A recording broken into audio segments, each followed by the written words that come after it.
Hare Ram, Ram Ram, Hare Hare. So start with prayers. Om Ajnanatimidandhasya Jnananjanashalakaya Chakshurunmilitam Yena Tasmai Shri Gurave Namaha.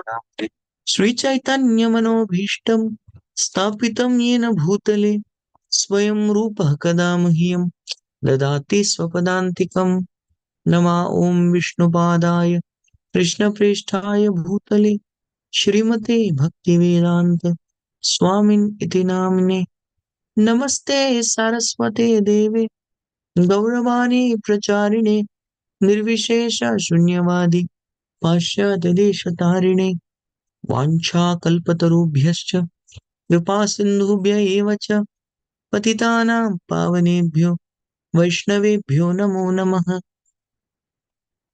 Shri Krishna Chaitanya Prabhu Nityananda Shri Advaita Gadadhara Shri Vasadi Gaura Bhakta Vrinda Hare Krishna Krishna Krishna Hare Hare Hare Rama Rama Rama Hare Hare. Hare Krishna.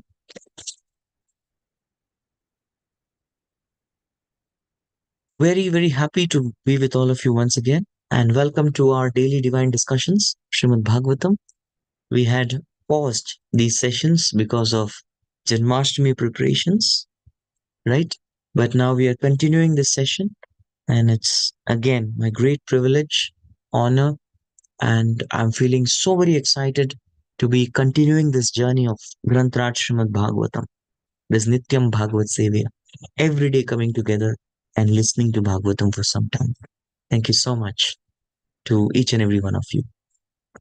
So just a quick reminder where we were previously.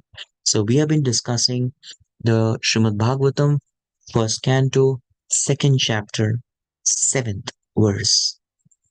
So the previous verse answered the 1.2.6. It spoke about the essence of all scriptures. Yes. Now we are going to discuss about what is the ultimate good for everybody. The first question. The answer to the first question, number 1, is presented here very beautifully as to what is the highest good, what is the best, what is the highest thing. So that is going to be answered today over here. Yes. Of course, this story, it should not be taken otherwise, but there is a story which is mentioned. We should not consider or don't try to judge the person in the story, but let's try to understand the principle. Is that okay? Right? Then I'll tell you the story, only if you don't judge. So once there was a man, and this man, he saw there were two very beautiful girls who were going on the road, and he really wanted to marry them. That was his intention. So he's in Vedic times, so polygamy is something that's allowed, no problem. In Kali Yuga, it is not so much recommended because one will not be able to treat the spouse equally. And that is the reason this is not recommended. I am recommending devotees to turn on their videos so that we can have very enthusiastic participation. No matter where you are, what you're doing, I'm not worried. I just want to get rid of those black boxes on my screen. Yes. So show me anything except for the black boxes. Anything is fine. Okay. Coming back. You are not supposed to unblack the screen. You're doing the right thing, right? So be where you are. Okay. So coming back. So this person had an intention to marry these two girls.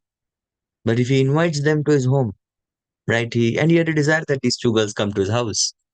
They will not come. Yes, they will absolutely not.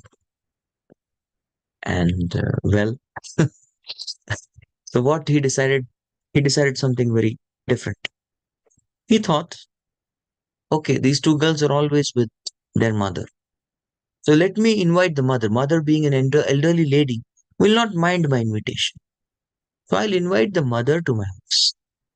So he very respectfully went to the mother and he said, oh mother, respected mother, please come home. I want to render some service. And she said, oh, he's a young boy. He's like my son. All right. I will definitely accept his service. So she came in, and you know what? Along with mother, the two daughters also came. Yes, there's a story mentioned in Shastras. That is why I'm quoting it. Again, whenever Acharyas mention such kind of stories, the goal is not to judge, oh, what a lusty man. What is this? No, that is not the goal. The goal was to teach a principle. And the principle is children follow the mother, right? Children follow the mother. So similarly, in this sloka, now we go to this sloka. Let us try to understand who is the mother and who are the two daughters. Any idea? You like to guess before you go to this verse? Who is the mother and who are the two daughters? The two children. Okay, we'll find out. The topic is Bhakti is sublime and easy. That's the title for today's discussion. Bhakti is sublime and easy. We'll explain the meaning of what is sublime, what is easy. Don't worry. Okay.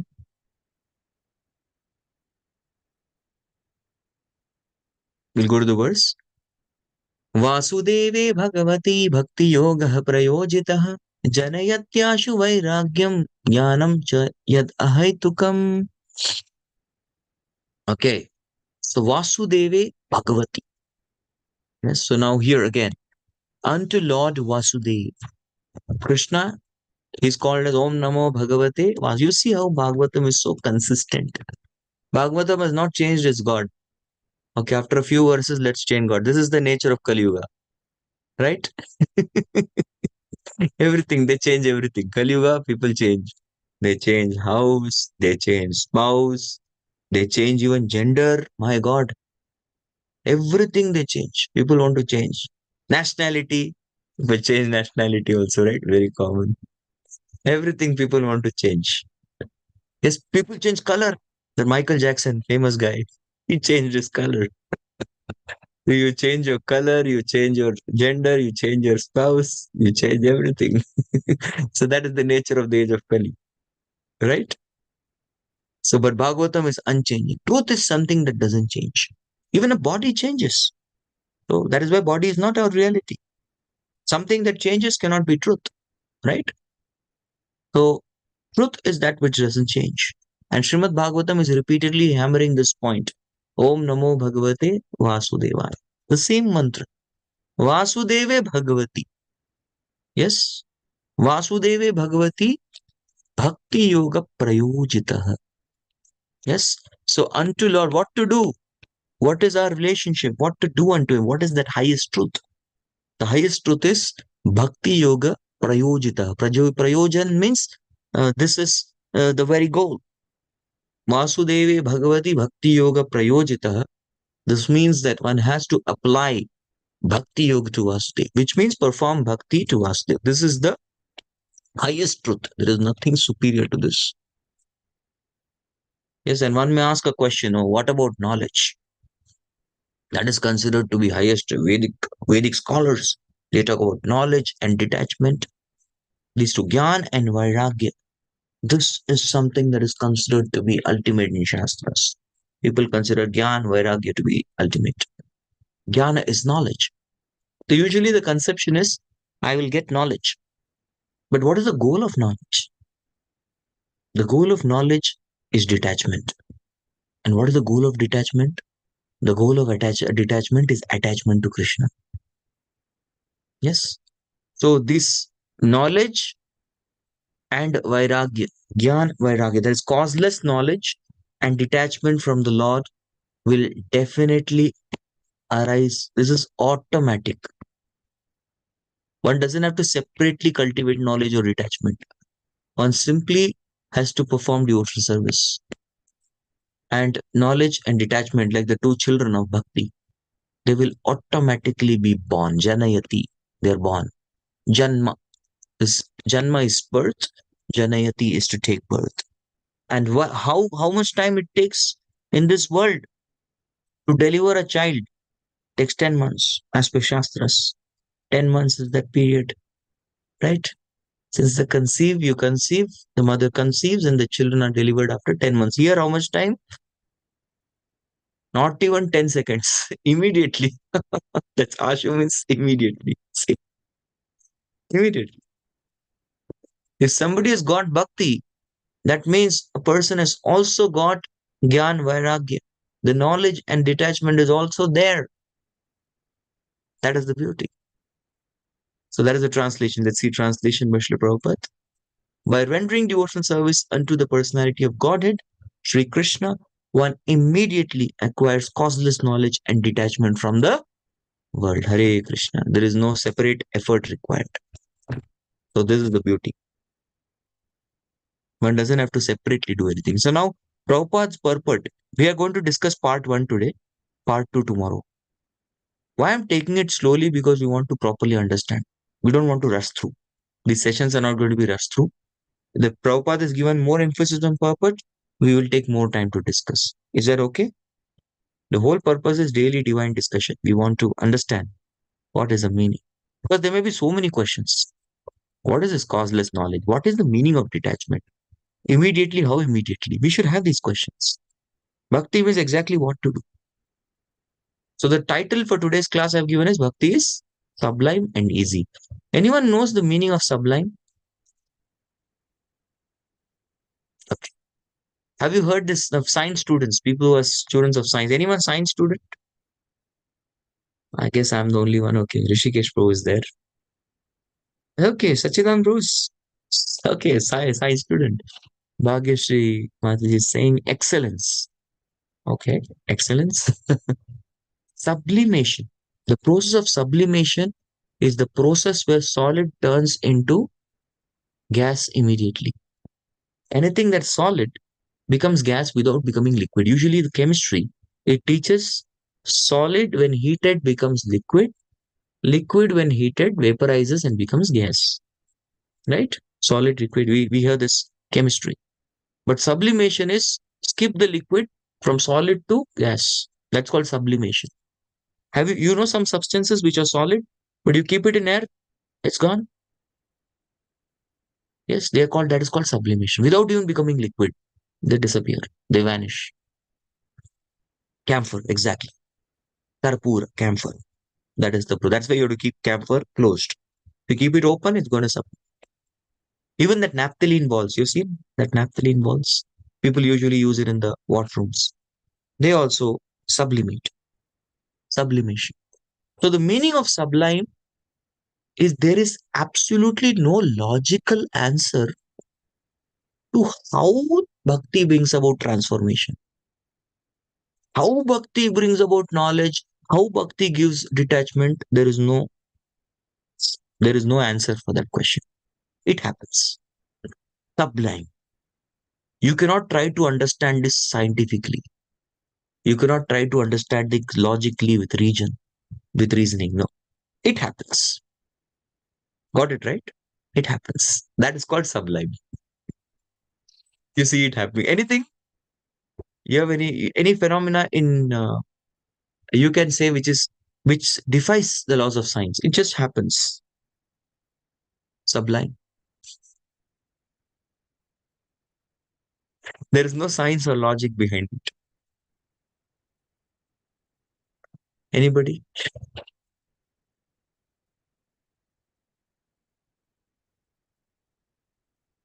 No idea? Sublime process. Yeah, of course, there's nothing like bhakti, right? So in this world, you can say relationship between two people. Yes. I'm not necessarily referring to the attraction between the opposite gender. I'm referring to love between two personalities. Yes. Genuine friendship, genuine. How did you become friends? It just happened. That relationship just happened. We don't know, right? You might be knowing a person for last 30 years.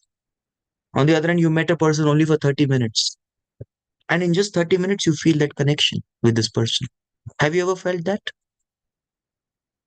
Correct? Just 30 minutes, you felt so much connection as though you've known this person for last 30 years.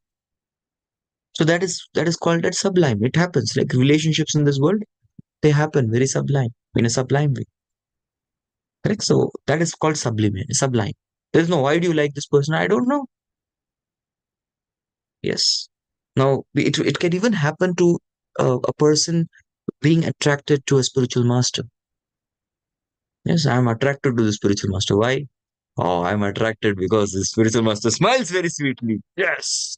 Or this spiritual master, he gives nice prasad every time. That's why I like.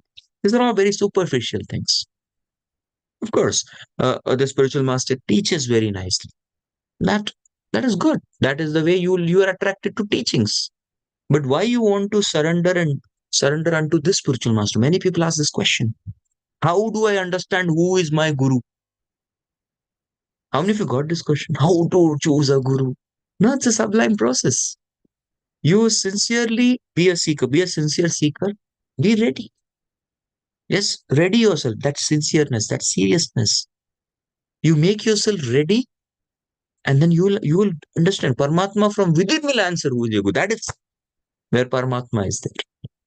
Within the heart, he will tell, oh, this personality is your spiritual master. Go and accept. Sublime. Correct? We don't know. Right? Just happened. So this is sublime process. So bhakti is sublime and easy.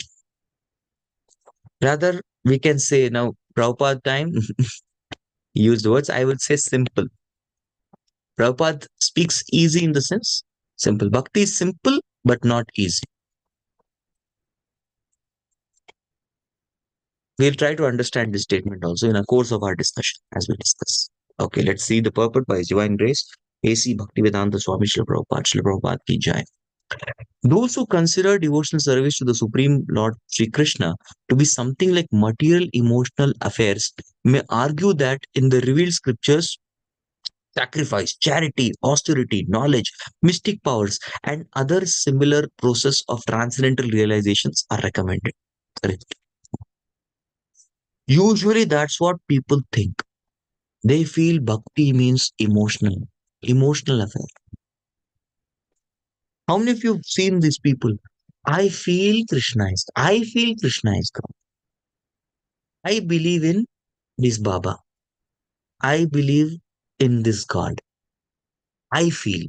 That is what? That is your mundane sentiment. There is no logic. Yes, I think he is pure devotee. I think he is bad devotee. Nobody is bothered about what you think or what you feel. Your thinking, your feeling has no value. Yes, absolutely no value. What is the truth? Truth has value. So bhakti is not about emotion. Sometimes people they say, "Oh, I stood in front of the Lord. I was standing in front of Lord and crying for the last half an hour. Half an hour continuously, tears were coming out." It's an emotion, but that doesn't mean that you are attained bhava. That same person can go to a theater, a movie theater, and he can keep crying for 3 hours of the movie. He goes and watches an emotional movie. Oh, he's crying there also. He cries when there is a particular loss. There's no profit, there is loss in his life. He's crying there also. Somebody in relationship rejected this person. He is crying there also. You're crying everywhere.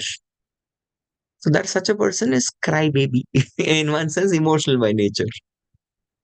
It's not that that person is a bhakta. Oh, such a great bhakta. Not necessary. Not necessary. So people cannot imagine. So that's why Prabhupada very clearly in NOI, what does he mention? He first, before teaching us bhakti, he teaches us what is not bhakti. And what is not bhakti? Bhakti is not sentimental speculation or imaginative ecstasy.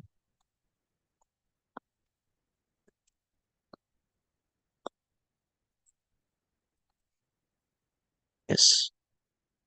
Sentimental speculation. Once I saw one student. The student had a DT of Laddu Gopal and he was taking the butter and applying on the face and making him eat. I said, this is not the way we do it, right? We are supposed to keep a bowl. You can put your Makan Mishri and perform your offering and then close so that the deity can accept. He said, no, this is how my Laddu Gopal likes it. If I don't feed him like this, he will become upset with me. He might leave me. He might cry. He's a small baby. Oh. It feels as though, why God, this student has so much of emotion. But this is stupidity. This is sentimental speculation, not taking and putting on the mouth. Some temples, they might do it, and there is a process for that. And there is a reason behind it. But we are not supposed to act like Ragatmika Bhaktas or Raganuga Bhaktas without having cleansed the anarthas in the heart. Right? Sometimes people, they take, where are you taking a Laddu Gopal today? Today we are taking Laddu Gopal to watch the latest movie. Yes, we are taking Laddu Gopal to theater. He'll also watch. Why? Because he likes it. So we should not treat God like dog. Just like people take dog everywhere they go. That is not the way to treat the Lord. Correct? So this is all sentimental speculation. And then there is imaginative ecstasy. Wow. This is also not bhakti. What is imaginative ecstasy? Imaginative ecstasy is like those tears. Person is continuously crying. Ooh, he's crying everywhere. We are not a sentimental movement. They are all called Prakrita Sahajiyas. You know who are Prakrita Sahajiyas? I'll give an example. Once there was a small girl, a little girl, maybe just about 4-year-old girl, 4 or 5-year-old girl. So she was observing a 24-year-old uh, lady. She was having labor pains. She had a bulge. Yes, we call it the baby bump. And she was having labor pain. And after some time, she delivered a child. So this girl, what she thought, I will also do something like this. I'll also get a child. So she took a pillow, she put it underneath her belly, and she also started shouting, but there was no child there. So this is childishness, right?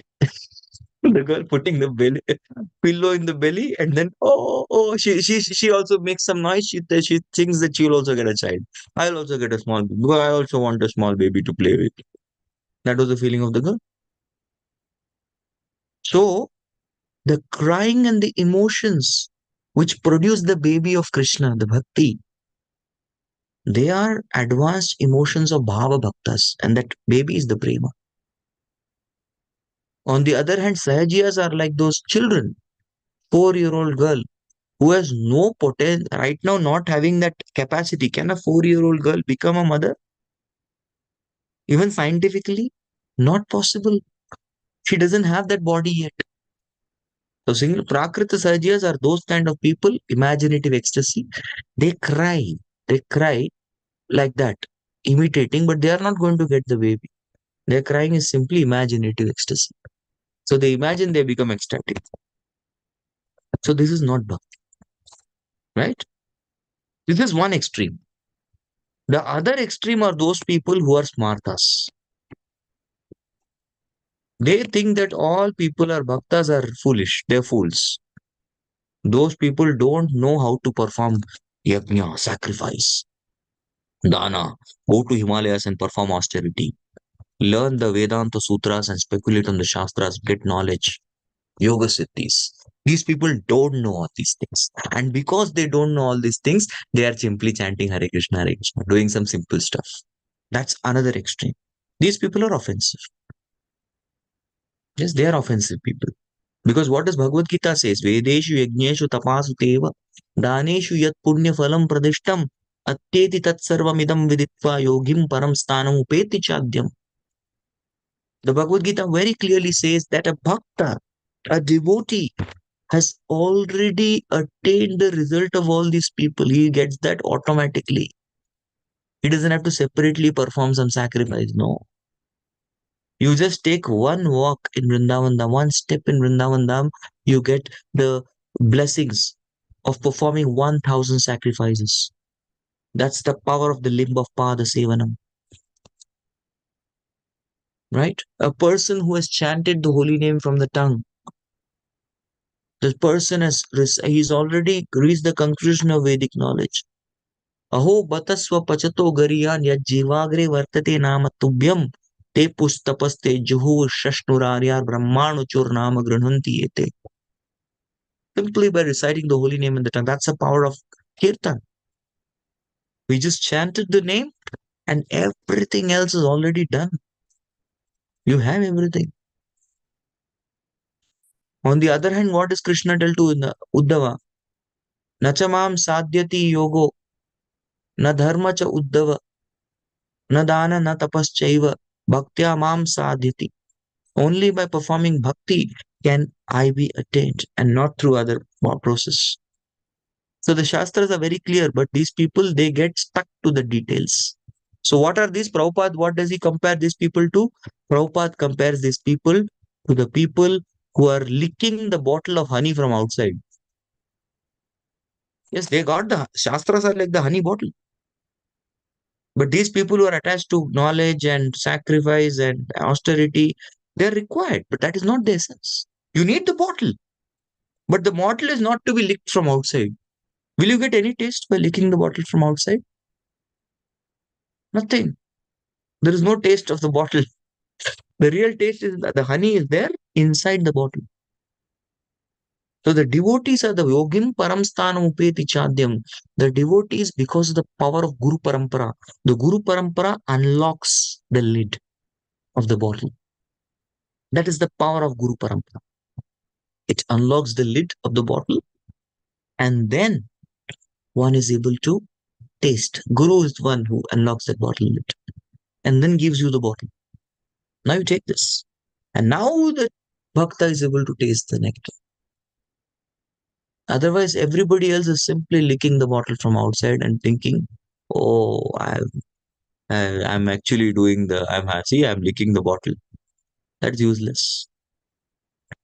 So according to them, bhakti or devotional service of the Lord is meant for those who cannot perform great activities. So these people think, oh, chanting, deity worship, these hearing Bhagavatam, these are all low grade activities. They're all simple things. What is there? It's very easy. Hare Krishna, Hare Krishna. So what analogy I give them? You know that? How many of you have seen martial arts student performing martial arts? Practice. See that?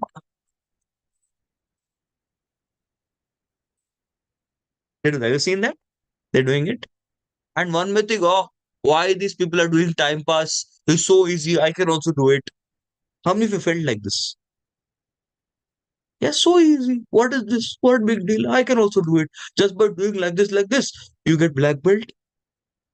No, there is a proper technique. You have a stance. You have a stance. You have the proper fist, the way you hold the fist. You have the alignment, the center alignment. You have the hip rotation.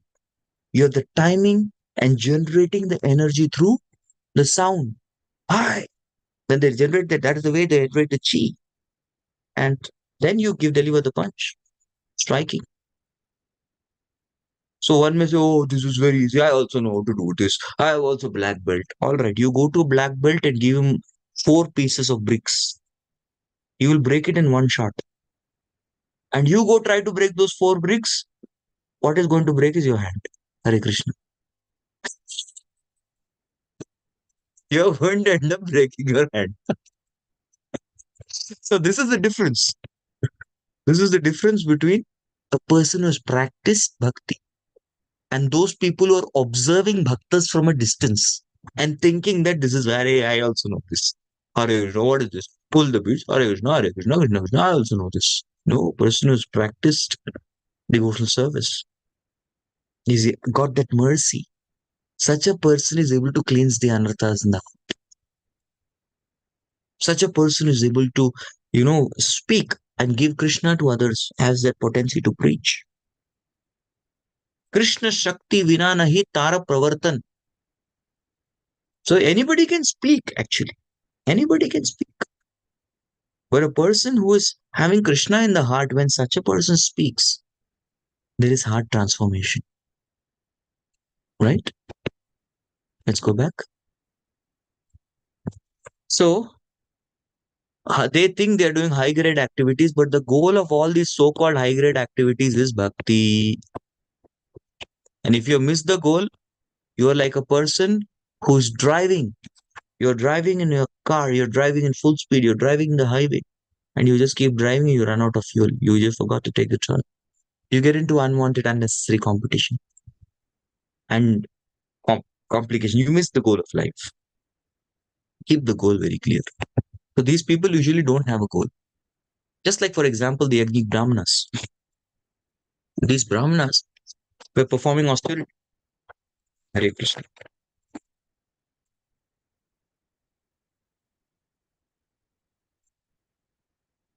These Brahmanas were performing yajna, reciting the mantra so properly, but when they got an opportunity to serve Krishna, they lost it. And on the other hand, the Yajnik Brahmanas' wives, as soon as the friends went and told them that Krishna and Balram, they are hungry, immediately they cooked so many ones. They put whatever they had and they brought it without caring for their husbands. Just went ahead and they gave Krishna, please accept this offering.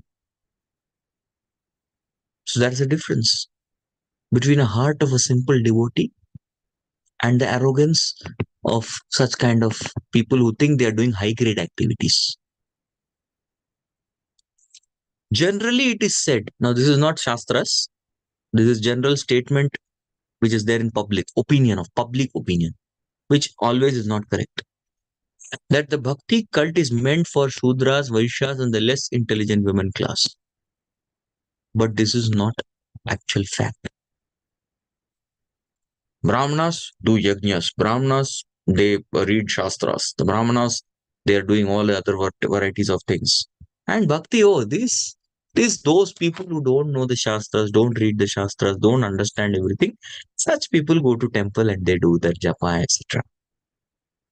This is foolishness to think like this. Such a person who thinks like this is unread, uneducated, and he is uncultured, we can say.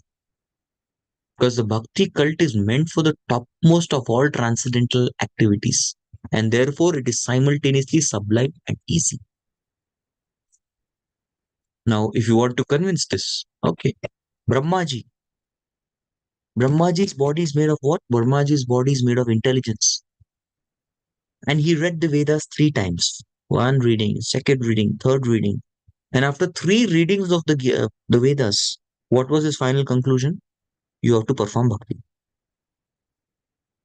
Can you imagine Brahma's conclusion? What are these so-called logicians and grammarians and Sanskrit scholars compared to Brahma? What is Vyasdev's conclusion? The Vyasdev's conclusion after having all written all the Shastras and realized everything is Srimad Bhagavatam. And this Vyasdev's readings, those people are doing and they are proud of and they deny bhakti. How foolish. On the other hand, Vyasdev is clearly told, Bhakti Yogena Manasi, Samyak Pranahiti Amile. One has to perform the devotional service. This is it. This is the conclusion. And Vyasdev very clearly says there is no need of any other scripture. You don't need it. Bhakti is what has to be done. Right? So it is very, very foolish. So how is it simple?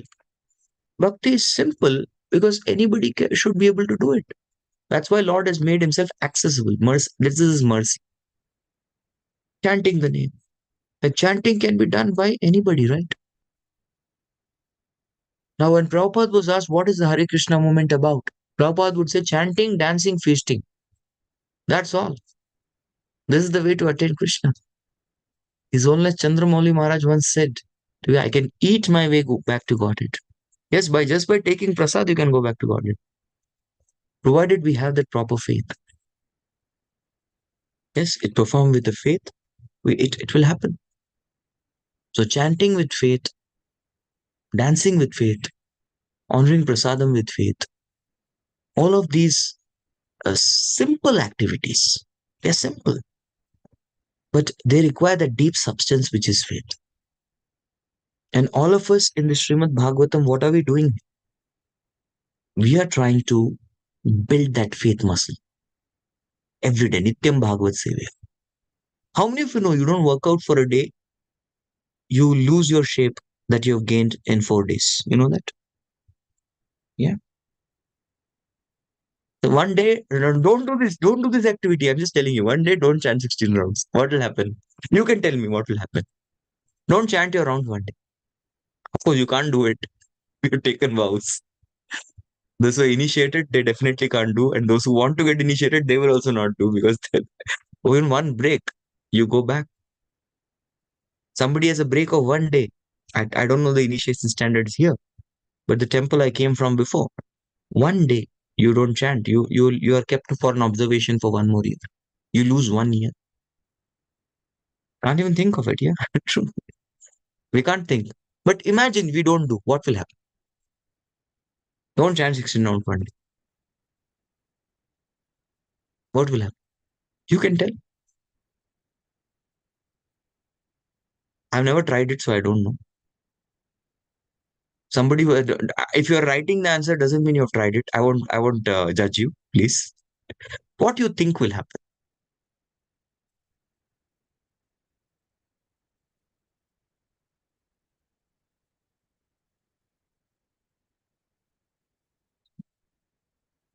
Yes, yes, you will fall. You already fallen. No need to fall down. A fallen cannot fall down more. No? You will feel guilt. Okay, if you are a good soul, you will feel guilt. Yes, previously guilt. Oh yeah, guilt will come. We will end up doing. Okay, I'll be tense to do 32 next day. That's so nice. But mostly guilt comes in the heart of good soul. But even such a soul is not so good. Don't forgive yourself so easily. We should punish ourselves with more wrongs. But the point is, we will definitely end up doing gross sense gratification, even so much as breaking the four regulative principles. It will. Yes. Kali Yuga means the people have tendency to break the four regs. That is a tendency. And it is only Harinam, the chanting of holy name, that's keeping us anchored. You don't chant, we become sinful that next moment. Yes, so we should be very careful not to lose. Got it right? We don't do. So it is simple, but it's not easy. All you have to do is chant Hare Krishna. But why is it not easy? Because it requires the deep substance of faith. So similarly, I was telling about bodybuilding. You don't build your muscle 1 day, you lose 4 days. You go back 4 days. Similarly, we don't do one day, we don't do our sadhana. We might go back one lifetime. We might lose this lifetime. So there's a huge risk. And that is why it is very important we have, whenever we have this opportunity, Nityam Bhagavad Sevya, keep coming and keep performing the sadhana. Right? It is sublime for the pure devotees who are serious about getting in contact with the Supreme Lord, and it is easy for the neophytes who are just on the threshold of bhakti. So now this is an elaborate explanation on what is simple and what is easy. Yes. So what is Prabhupada calling? For whom it is sublime? Yes, it is sublime for the pure devotees who are serious to getting in contact with Lord. Sadhana, pure devotees. These are called as sadhana bhaktas, the pure devotee in practice. And neophytes are called as sadhaks, who are aspiring sadhana bhaktas. Yes, sadhakas are trying to practice. Got it right? It's easy for the neophytes. This is a statement for us. You can simply do it. Just keep doing everything. I remember I was in. How many of you know this one wonderful personality is known as Bhaktivedanta Swami Maharaj? Oh, great soul. Some of you know him, some of you don't. Many years back, he had invited few of our brahmacharis, few of us, uh, to Belgaum Rath Yatra, and he gave us preaching stalls.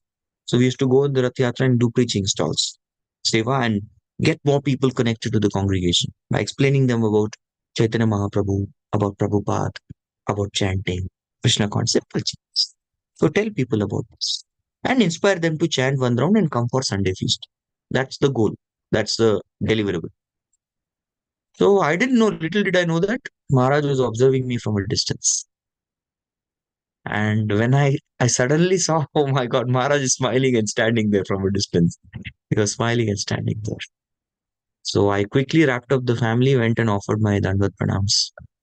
And then when I stood up, Maharaj placed his hand on my head and he said, just keep doing what you're doing and you'll become You will go back to God surely. That's it.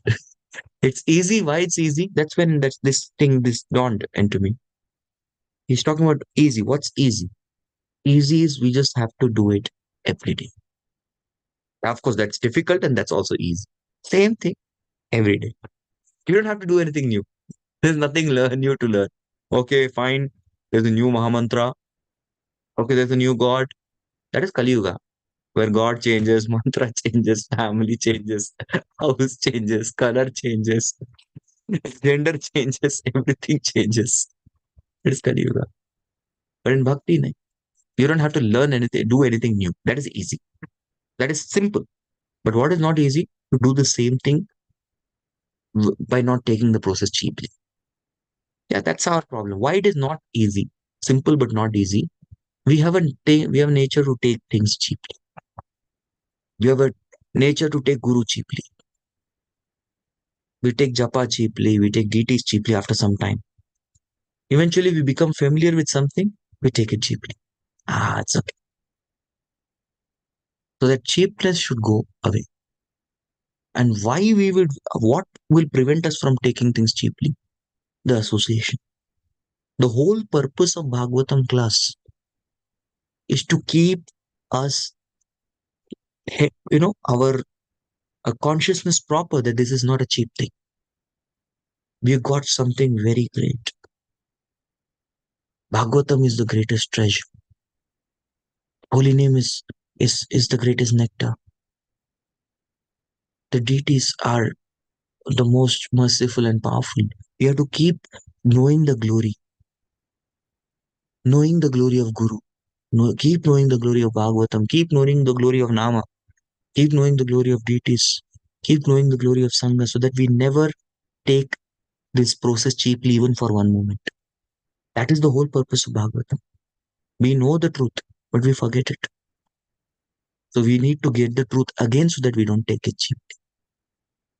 That's the whole purpose why we are having such discussion. That is what is not easy. And what is sublime? Sublime is the process that is revealed from art. The revelation is sublimation. Who are seriously getting, what is this mentioned? Who are seriously wanting contact with Krishna, dadami buddhi yogam tam. That is the sublime process. Bhagavad Gita 10.10. Dadami buddhi yogam tam. It is Krishna who gives that intelligence from as Paramatma in the heart, how you can connect with me. Normally in this world, you want to connect with someone. How do you connect? You need phone number. You need to know somebody is already connected. They have their phone number. That's what Guru does. Guru knows Krishna. The Guru says, I have connection with Krishna. I will connect you. I'll add you to the list. And first thing Guru does is he unblocks. We have blocked Krishna in our contact list. First he'll unblock us. You can't call a person who's blacklisted and blocked.